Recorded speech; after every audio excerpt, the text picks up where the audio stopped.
In Singapore, all men have to serve 2 years of national service. We're in a rather haunted part of the world.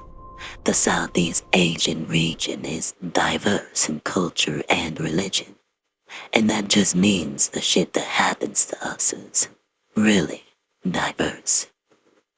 If you ask anyone who's been in the SAF nicely enough, they'll usually tell you about the weird shit they've seen out in the field. People disappear in the middle of the jungle and turn up hours later, confused, because a ghost decided it would be fun to hide them in an alternate dimension.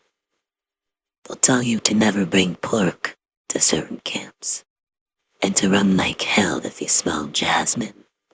And there's an urban legend about a recruit at our basic military training center in Palau, Takal, who disappeared on a route march and turned up with his organs laid out beside him in an orderly manner.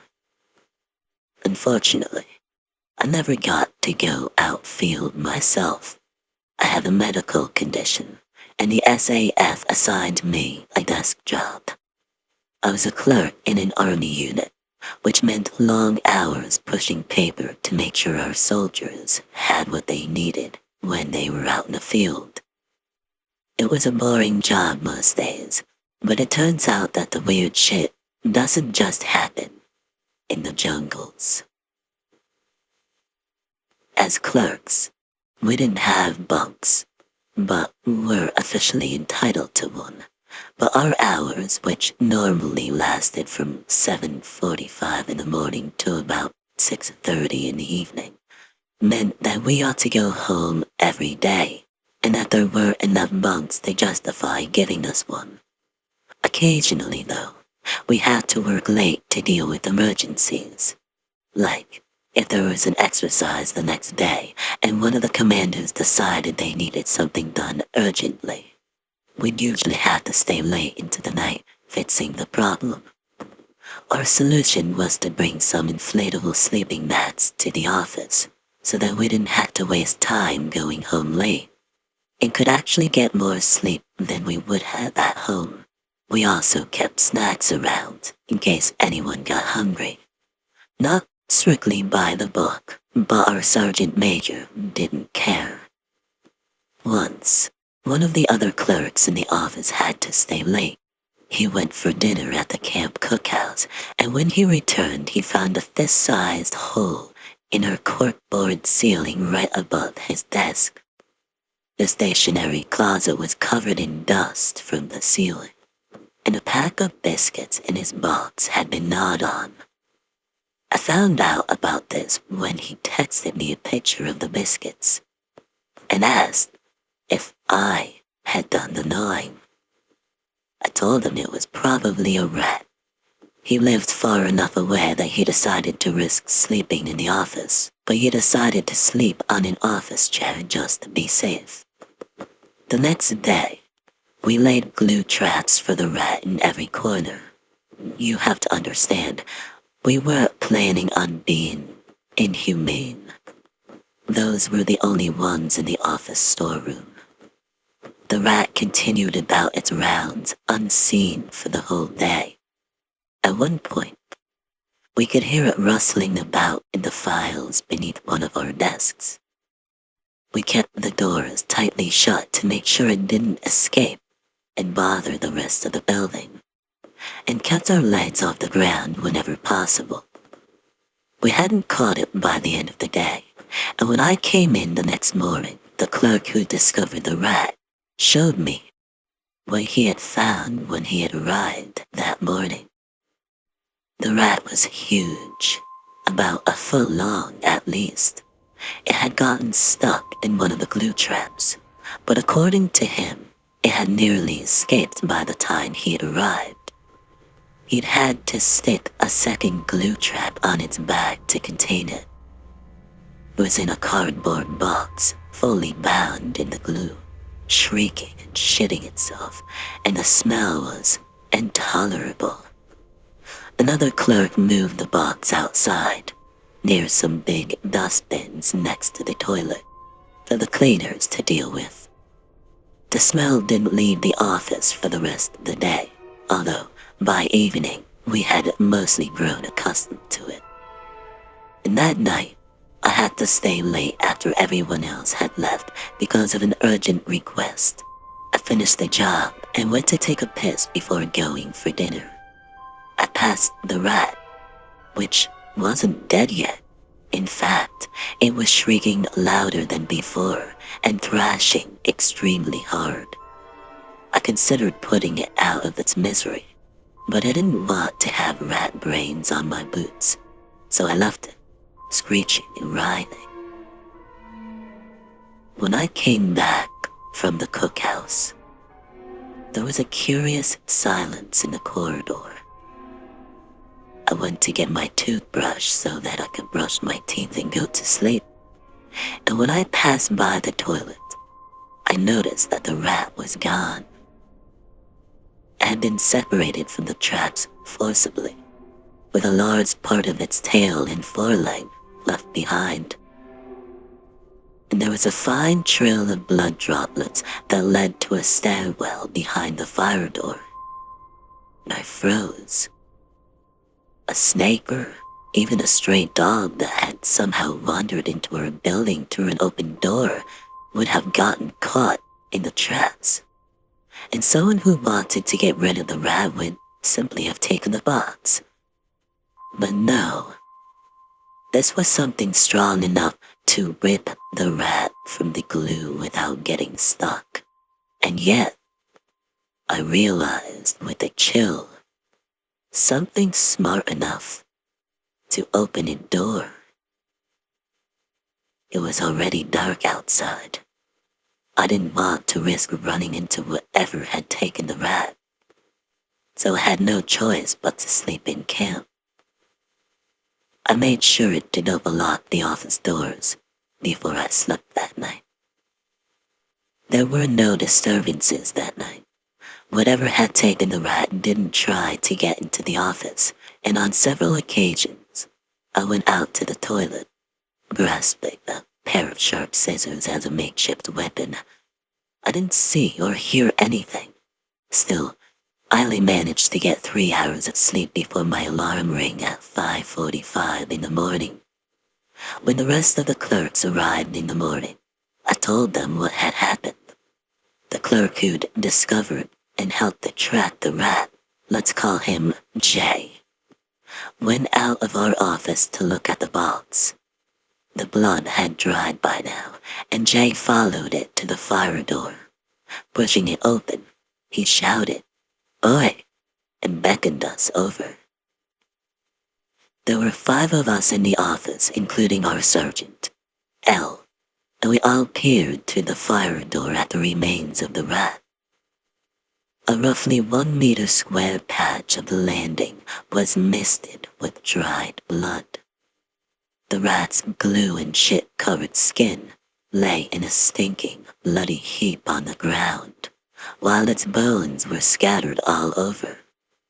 It was as if someone had peeled and eaten a large, disgusting avocado and forgotten to throw the bits away.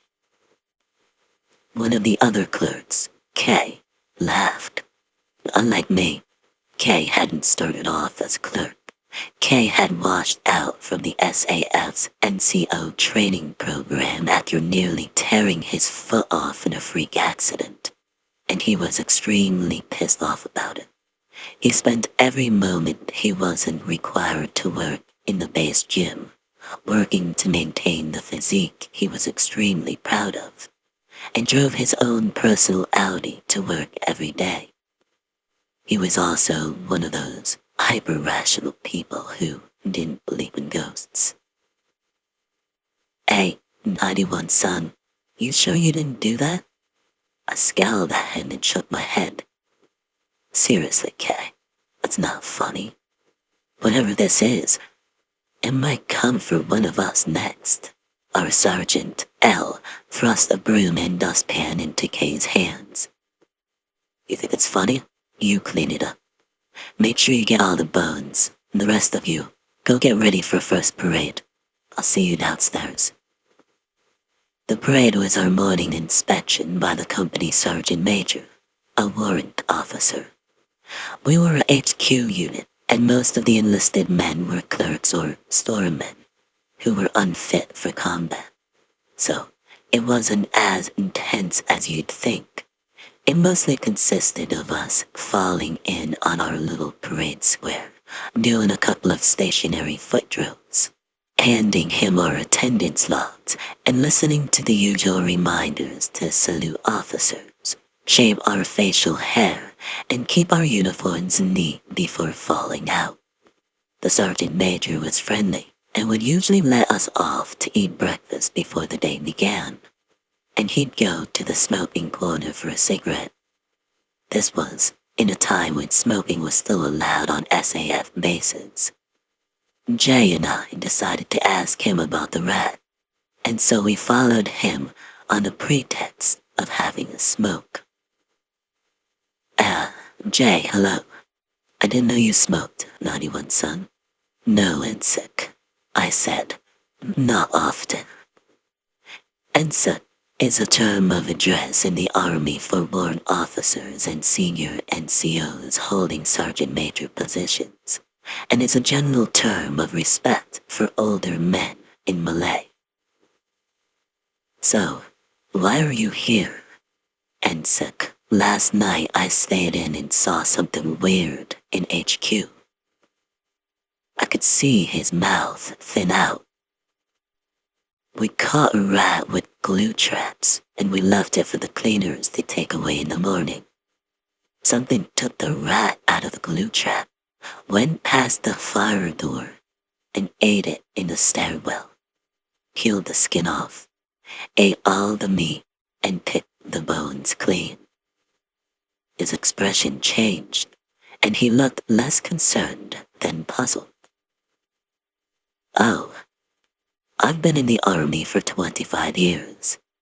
I've been all over Singapore, and I've never seen something like this.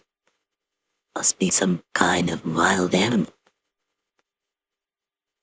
What?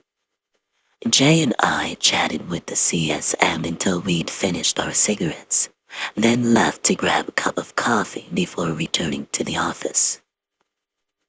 The rest of the day went without incident. The smell had finally disappeared from the office. We each had a few tasks to do, but thankfully nobody decided they wanted something at the last minute, so it looked as if we could leave on time. Jay told Kay, Elle and the others about what our CSM had said, and we all decided to stay back that night to find out. We also decided we'd have to go to our office manager, Lieutenant F, about this. The lieutenant was a bored Polytechnic graduate who'd signed on for another 2 years at the end of his term as a conscript because he didn't have the grades to go to university and wanted a bit of money to start his own business. What that business was differed every couple of weeks.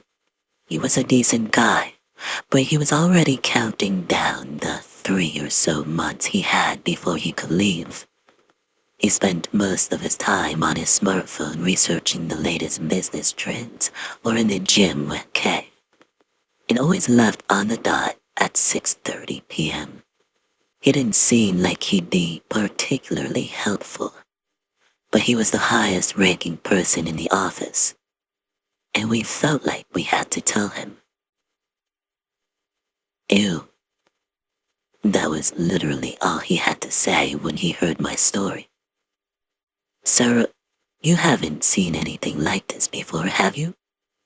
Nope. It's probably just an animal. Yeah, not particularly helpful. Elle took over the conversation and asked, Sir, can we all stay behind tonight to find out what this is? I won't order you not to, because I don't think there's anything. But my official advice is safety first. Also, no in-camp photography, so I don't want to see any pictures of it. I'll not be staying back with you.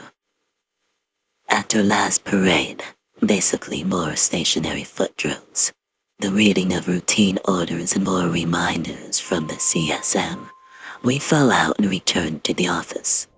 Lieutenant F had already changed into his civilian attire and left. L gathered the rest of us, as well as the 3 clerks from next door and their sergeant, to brief us on the plan. L had secured a large bag of meaty leftovers from the base canteen. This was a different place from the cookhouse, and you could get much better food, but you had to pay for it. The canteen auntie had been a little reluctant to give it to him, but he was a charming guy. All the senior officers and the CSM had packed up and left, so we'd be alone. We placed the leftovers on some paper plates we'd found in a supply closet and leave them in the corners on each of the building's 5 floors. 4 of us would simultaneously patrol the beta location in 2 pairs, at 20-minute intervals, with a pair starting from the top floor and working our way down, and a pair starting from the bottom floor and working their way up. L and G would take turns on each patrol. There were 2 stairwells. We'd sweep each floor in opposite directions, entering it through one stairwell and leaving it through another. We'd have our berets on, because the crests we used were supposed to be blessed by Singapore's 4 major religions, and thus effective at repelling spirits. This was as close to actual military shit as I'd gotten, and I'm not gonna lie, I was excited. The first patrol started at 7:30 at night. After we'd had dinner and laid the plates, L and J would start from the top, with the 2 of the clerks from the next door going from the bottom. I was left in the office, which was on the 3rd floor with G and K, the last clerk from my office, and the 2 clerks from next door. I was left in the office, which was on the 3rd floor, with G and K, the last clerk from my office, M, and the other 2 clerks from next door, O and P. K sat at his desk polishing his boots while I made small talk with the rest. M was just an average guy. He had severe eczema and was always picking at his skin. There was an unspoken agreement among the rest of us to only let him sit in his own chair because we didn't want little skin flakes on the rest of ours. O was a senior from my junior college whom I'd seen around on the track team. Unfortunately, he was also a little deaf in his left ear, and that disqualified him from combat. He'd already secured a place to study medicine at Cambridge, and was due to leave later that year when his term of service was up. P, meanwhile, was one of those people who were truly brilliant, but didn't do well in Singapore's pressure cooker of an education system. If he hadn't lost an eye in a motorcycle accident in his polytechnic years, he would have made a great officer.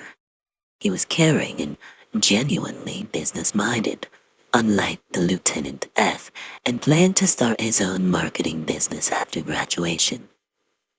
G, I didn't know much about. He'd been posted in a month before, and was in a slightly higher fitness category than us, like L was, but still unfit for a combat vocation. He seemed really quiet and was fiddling with a pen he'd found on M's desk. O was telling us about a girl he'd met at a local club the Friday before, when we heard a sudden screeching sound and a bang. M, startled, ducked under his table while P snatched his beret from his pocket and held it like a wand. G, meanwhile, turned swiftly toward the window where K's desk was. K had put his boots down to look out his window. It was just a car. Somebody's BMW had sideswiped one of the bollards outside HQ for some reason, leaving a dent in its side. We could see the irritated driver, a well-built soldier with gray hair who looked pretty high-ranking. get out to inspect the damage, and shake his head before getting back in and driving away. Wow, that is some seriously bad driving, Kay quipped. G looked deep in thought. That's an expensive car, and a senior commander. It's not raining outside. It wasn't raining earlier. There's nobody else on the road. That couldn't have been bad driving, but I'm not going to speculate on what it was. L and J and the other two clerks soon returned from their first round of patrols with a bored look on their faces. They'd swept the building once from top to bottom, and none of the meat had been taken. After a quick summary of their findings, the next patrol began. G and I started our patrol at the bottom right stairwell, right, that is, of the building's main entrance, while K and O worked their way down from the top left stairwell. The first floor was pretty empty. It was just a bunch of locked rooms and the HQ ops room, which was sealed behind a thick metal door. There were duty staff in the ops room at all times, so it was unlikely that the thing could go in there without someone raising the alarm. We ended up just checking the plates, which were still full, and then giving each of the doorknobs a quick tug to make sure they were properly locked. This thing might have been able to open doors, but picking a lock was something else entirely. Our inspection finished, we went up the right stairwell and headed to the second floor. Halfway up the first set of stairs, G motioned me to pause. "Nani-san, you hear that?" I strained my ears, trying to hear what he'd heard. All I could hear was the soft drone of the building's air conditioning system and the calls of the late evening birds. "There, again," he whispered, and this time I heard it. Soft, scuffling noises headed down the stairwell.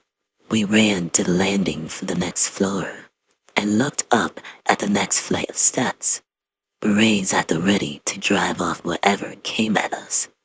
A single, oily paper plate drifted down the stairwell from at least 2 floors above, bouncing off the railings and scuttling softly. "Shit," G hissed.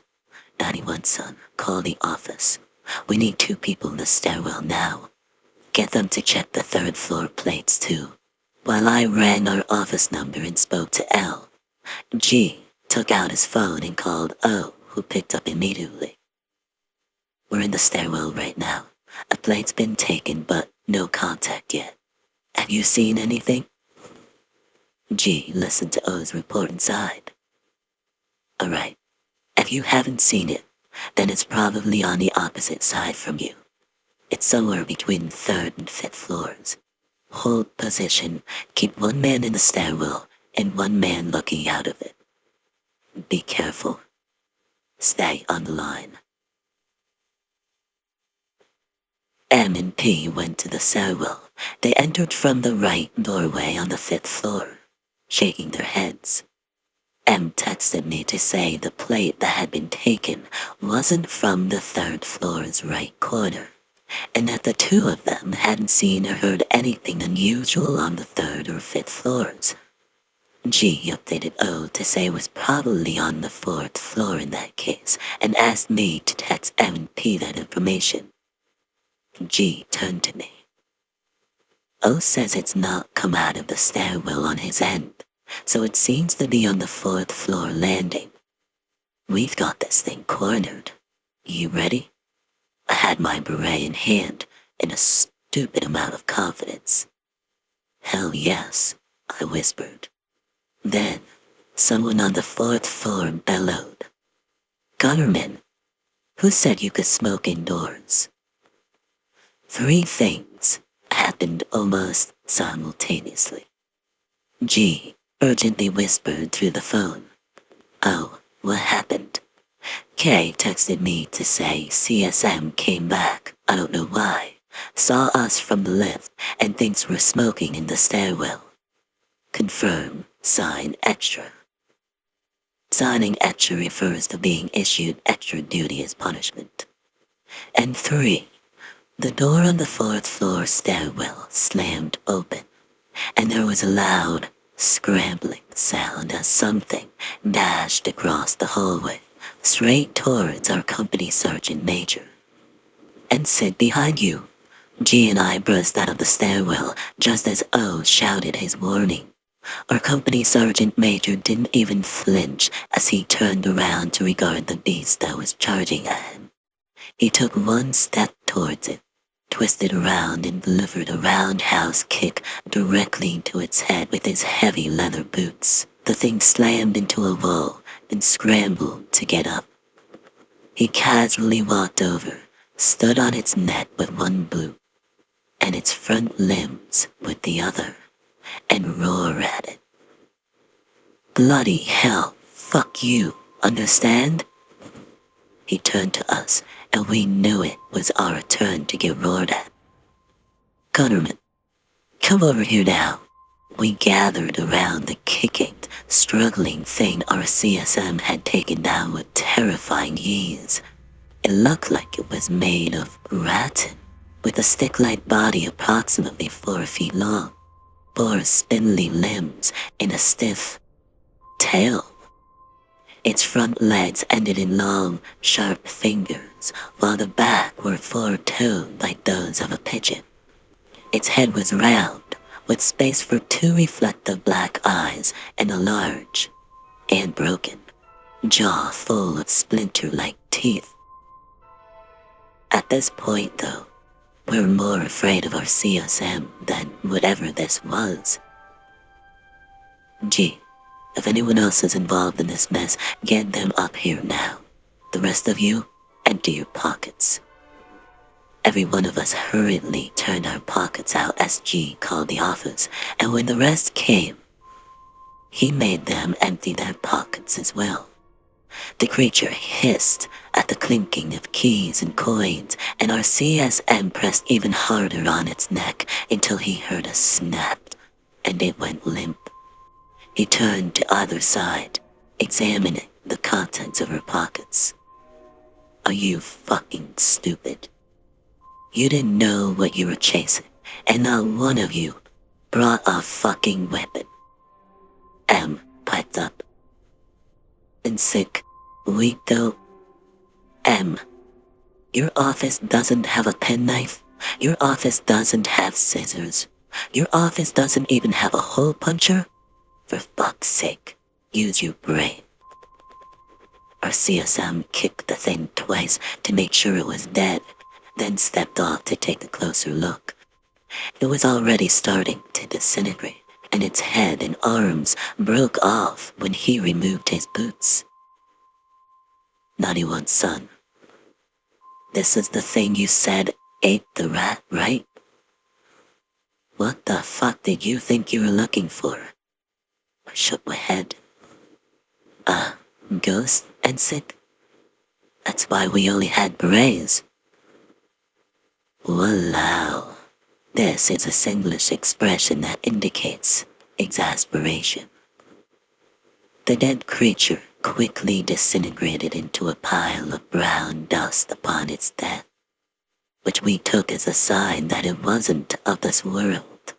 The dust smelled like leaf litter and rot. Our CSI made sweep it up, seal it in a garbage bag, and throw it into the bin. And then he brought us into his office, which he had apparently forgotten to lock, thus explaining his return to camp. Does anyone else know about your little adventure? Yes, Ensign, L replied, but only Lieutenant F. We told him that we were staying back to find out what it was, and he just said to be safe. Good. At least you know how to get permission. He sat behind his desk and glared at us before his expression softened. Only slightly. Gentlemen, our dear 91 son came to me this morning and told me about this thing. I was curious, So I called up some of my buddies from other units to see if they knew about it. I only got one answer from one guy who had seen something like this at his chalet in Changi a couple of weeks ago. He tried to catch it, but it ran away. Do any of you live in Changi? K, the hyper-rational Audi driver, raised his hand. Check your car now. L, go with him, and take this just in case. Our CSM handed L a heavy flashlight. L and K took the flashlight and left while we waited in the office. The sound was coming from the ceiling. Everybody out. As we hurried to the door, he reached into his file cabinet and took out an Army-issue parang, a type of machete. I wasn't too surprised that he had something like that in his office. Warrant officers tended to accumulate a lot of weird shit in their years of service. We just about closed the door when something fell through in a cloud of white corkboard dust, and our CSM swore. There was a wet thud and a loud squeal as he hacked into the thing that had burst through the ceiling. Fucking rats. L and K returned from the car park. There had been nothing suspicious in the car or on it, so I guess K hadn't inadvertently let the stick thing hitch a ride into camp. It must have lived in the dense jungle that covered part of our base, or at least somewhere on the grounds where nobody had seen it before. For putting ourselves in danger, we all had to sign 3 extras, but that was it. I didn't mind too much though. 3 weekends was a small price to pay for discovering something like this. And Lieutenant F, well, he never believed us. A few months later, I ORD'd, which is operationally ready discharge, which is what happens when our 2 years of service is up. Almost everyone involved, except for M, had already ORD'd by then. After collecting my civilian ID and changing out of my uniform for the last time, I visited our CSM as part of my farewell tour. He was still in that same office, although his ceiling had been repaired by then. He shook my hand and congratulated me on finally getting through 2 years as a national serviceman. He asked if I wanted to go for a smoke, and I accepted his offer of a cigarette. We were standing outside at the smoking corner, chatting until when we'd almost finished our cigarettes. He took a quick look around to make sure nobody else was there, and motioned me to come closer. He leaned over and whispered, "Keep an eye out. Things are changing."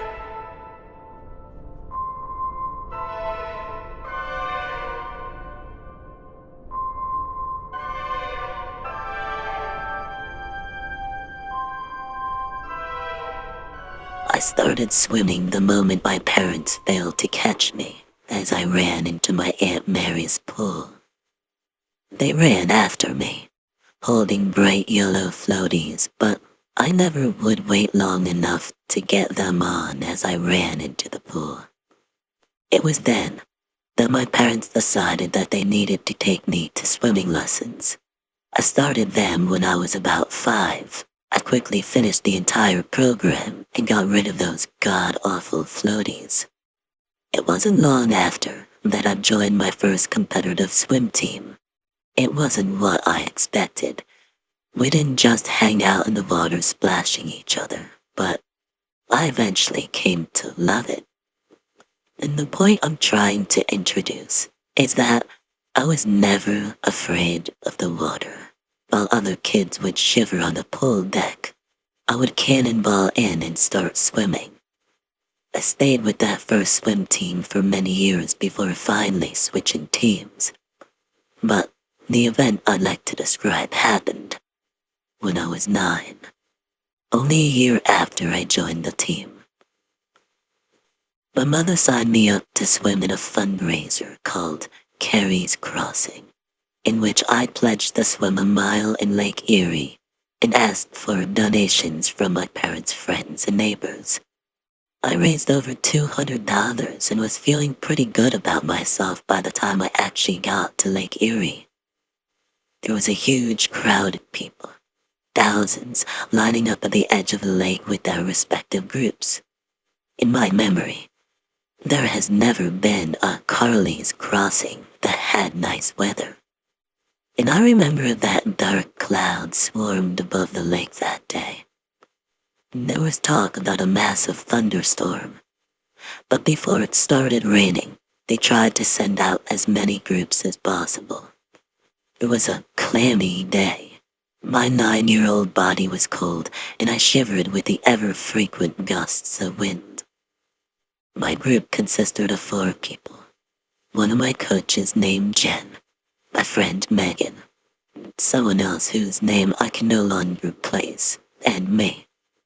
We stood on the brown beach for over an hour, waiting for a cue to leave. I stared at the water. It had a green tint to it. I told myself that it was a freshwater lake. There weren't any predators that would dare go near a human. But thoughts about Erie's history of pollution slipped into my mind. The lake was supposedly clean now and mostly devoid of life. But what if it wasn't? The thought also crossed my mind that I had never swam in a lake before. A lake is just water. It's not as crystal clear as a pool, but it's just water. I could deal with it, I told myself. Finally, some people told us we could go, and we started our run towards the lake. Blood was rushing through me. The crowd was cheering. Their enthusiasm rubbed off on me. This was going to be good. Then the hands of the lake wrapped themselves around my ankles, and that was when I first felt anxiety. But it was quickly replaced by exhilaration. The water crawled its way up my ankles as we ran even further out into the lake. We had started into the lake hand in hand, but now, as the water got deeper, I felt Megan's hand slip from my grasp. The water hugged my torso, its cold fingers digging into my skin. My heart was pounding, but it didn't register as fear. I didn't have time to contemplate my feelings, as it was time to put my face in the water and start to swim. I put my face in the water and stared down at the bottom, but I couldn't see it. The dark water blocked my view of anything about 2 or 3 feet down. Everything had a slightly greenish tint to it, making the water look diseased. I started to move my arms and kick my feet. I had done this a million times. I knew exactly how to move and how to time my kicks and strokes, that it was usually a second nature to me. But that day, my arms were heavy, and the arcs that I needed to make were sloppy and all over the place. What was going on? I took a breath and realized that my teammates were no longer close to me. The closest one was about 6 feet away. Even my breath was sloppy as I put my face back into the water. I again saw the darkness beneath me, only getting deeper the further I swam out. My breath was fast and heavy. I was breathing almost every single stroke just to keep afloat. What was wrong? What was I doing wrong? With my next breath, my teammates were even further away, and I realized that we weren't spreading out. They were getting further ahead. I tried to swim faster to catch up with them, but my arms just wouldn't move right. Through my blue goggles, I began to see white streaks in the water. They reached up toward me. Seaweed? That was the moment I understood. the heaviness of my arms, the irregularity of my breath, the feeling that I was doing something wrong, and it came together. I was afraid. It was such a strong fear that I didn't even recognize it as fear in the beginning. But now, I got it as the arms of seaweed reached out for me. My heart took off like a rabbit locked in chase. My breathing intensified to the point I could no longer keep my face in the water. The helpless flailing of my arms that had once been freestyle stroke devolved into a weak doggy paddle. I had to get out. That was the only thing going through my mind. I had to, but I knew that I had promised to swim a mile. So, I swam forward, and after a moment, my heart rested slightly, and I mistakenly thought I had grown accustomed to the water. I put my face back in the water and tried to restore my foppish freestyle. And then I saw it. Among the arms of seaweed reaching up towards me was a face. A human face that stared blankly up at me. It showed no expression, even when its moving eyes caught on mine. I wasn't totally sure that it was alive, but then a piece of seaweed began to grow from the green darkness. It got up from the depths towards me. It moved deliberately towards my leg and curled around it. Then, gave a light tug on my leg. That was when I started to scream. I pulled my leg as far up as possible, crying out for someone to help. "Rachel, you okay?"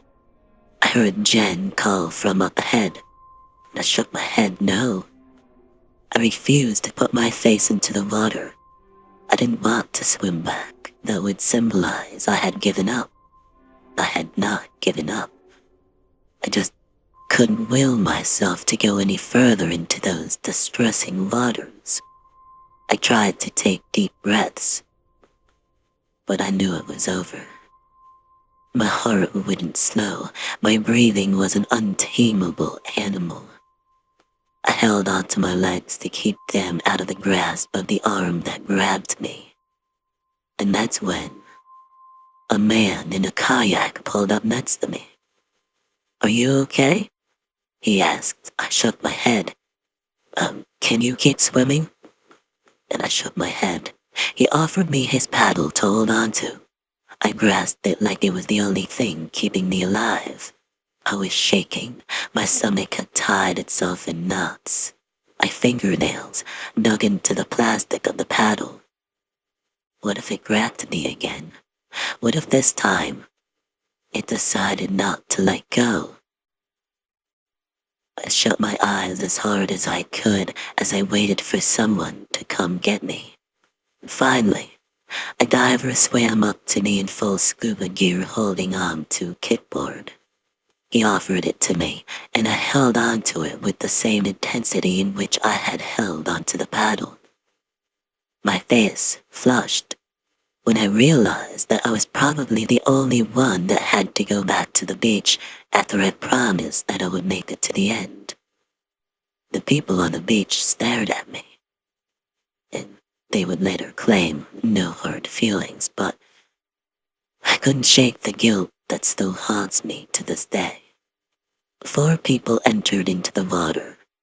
I left early, but only 2 made it to the end. The missing posters for Megan would go up the next day. They never found a body, so she could never be determined as dead. But Noe had an explanation for her disappearance. I didn't tell about what was in the lake. I was 9. Who would have believed that there was a monster in the lake? I was on the edge of those childish fantasies, and who would listen?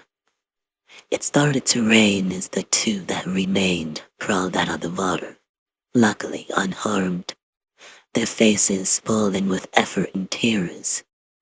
The story became that Megan had drowned, but her body would have risen to the surface had that been the case. To this day, regardless of my swimming ability, I have not stepped a foot in that lake.